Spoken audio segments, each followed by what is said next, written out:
Selamat pagi, sahabat-sahabat di dalam Tuhan. Kiranya Tuhan kita Yesus Kristus memberi kita kekuatan, kesehatan, damai sejahtera, sukacita yang melimpah.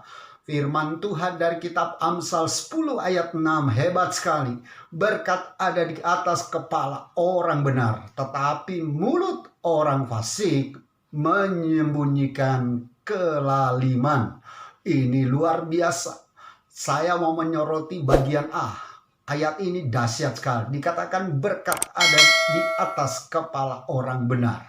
Ini luar biasa. Waktu Tuhan pulihkan kita, apa yang ada dalam kepala kita, yaitu pikiran kita, itu diperbaharui oleh Tuhan dengan luar biasa. Cara berpikir kita, cara kita memandang sudah berbeda. Pikiran kita sebelum diperbaharui oleh Tuhan, yaitu pikiran negatif. Pikiran bodoh, pikiran jorok, pikiran yang salah. Tapi waktu Tuhan pulihkan kita dan kita menjadi orang yang dibenarkan, cara berpikir kita itu dipulihkan Tuhan. Ini luar biasa. Dari pikiran negatif, kita mulai berpikir positif. Dari pikiran kotor, kita mulai berpikir yang benar atau yang suci. Dari pikiran yang salah, kita mulai berpikir yang benar. Karena itu sahabat di dalam Tuhan, dekat sama Tuhan, andalkan Tuhan, minta ampun sama Tuhan. Kalau kita masih hidup di dalam kesalahan, kalau kita masih hidup di dalam dosa, atau kita masih punya pemikiran negatif, pikiran yang salah, pikiran yang jorok, pikiran yang tidak sesuai firman Tuhan, mari kita serahkan pikiran kita kepada Tuhan sehingga kita semua berpikir dengan luar biasa. Filipi 4:8, semua yang mulia, semua yang suci, semua yang benar, semua yang merupakan kebajikan dan lain sebagainya, itu yang disuruh pikirkan kepada kita.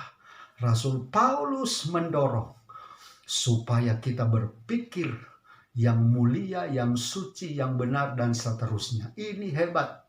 Karena itu sahabat di dalam Tuhan, penulis Amsal ini tidak pernah salah kalau dia berkata berkat ada di atas kepala orang benar. Karena orang benar selalu pandangannya berbeda dengan orang yang tidak benar. Orang yang tidak benar gampang kecewa. Orang yang tidak benar selalu mudah give up. Orang yang tidak benar selalu gampang putus asa. Orang yang tidak benar selalu negative thinking. Tapi orang benar selalu positif.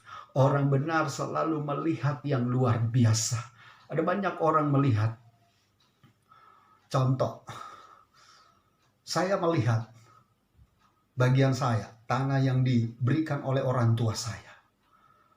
Kalau saya lihat secara negatif, ini sudah rumput tinggi-tinggi, pohonnya tinggi-tinggi. Buat apa lagi saya usahakan? Tapi waktu saya lihat positif, ini kesempatan. Ini hal yang luar biasa. Ada berkat sedikit, saya ajak saudara-saudara saya minta tolong mereka dan kami buka lahan itu. Kemudian kita tanamin dengan cengkeh. Kemudian kakak saya mulai juga termotivasi dan dia mulai menanam baik cabai, menanam talas, menanam singkong, dan hasilnya luar biasa. Dia di kampung suka telepon dan dia berkata baru panen cabai. Ini luar biasa. Waktu kita melihat dengan positif, semua itu akan menghasilkan berkat. Kenapa? Karena Tuhan yang hebat, yang memberi pikiran yang positif buat kita. Karena itu sahabat-sahabat dalam Tuhan, demikian juga di dalam pelayanan, mari kita mulai melihat secara positif bahwa jemaat yang kita layani, sekalipun secara manusia ekonominya minim, tapi percaya di balik semua ini ada mujizat demi mujizat Tuhan. Sehingga apa yang bisa terjadi? Nama Tuhan dimuliakan. Dalam pelayanan saya, jemaat tidak terlalu banyak, dan juga secara ekonomi banyak juga yang kekurangan. Ada juga ibu-ibu janda dan secara manusia tidak mungkin. Tapi sampai detik ini pelayanan kami terus dipelihara oleh Tuhan. Kenapa? Karena kita selalu lihat secara positif. Kita selalu pikir yang positif. Dan biarlah nama Tuhan dimuliakan. Karena itu tetap semangat, tetap positif, dan jadilah orang yang hidup dalam kebenaran. Hamba berdoa buat sahabat-sahabat di dalam Tuhan. Kiranya Tuhan mengurapi, Tuhan memberkati. Sehingga kehidupan kami menjadi kehidupan yang memuliakan Tuhan. Kami boleh menjadi pribadi-pribadi yang hidup dalam kebenaran. Dalam nama Tuhan Yesus. Amin.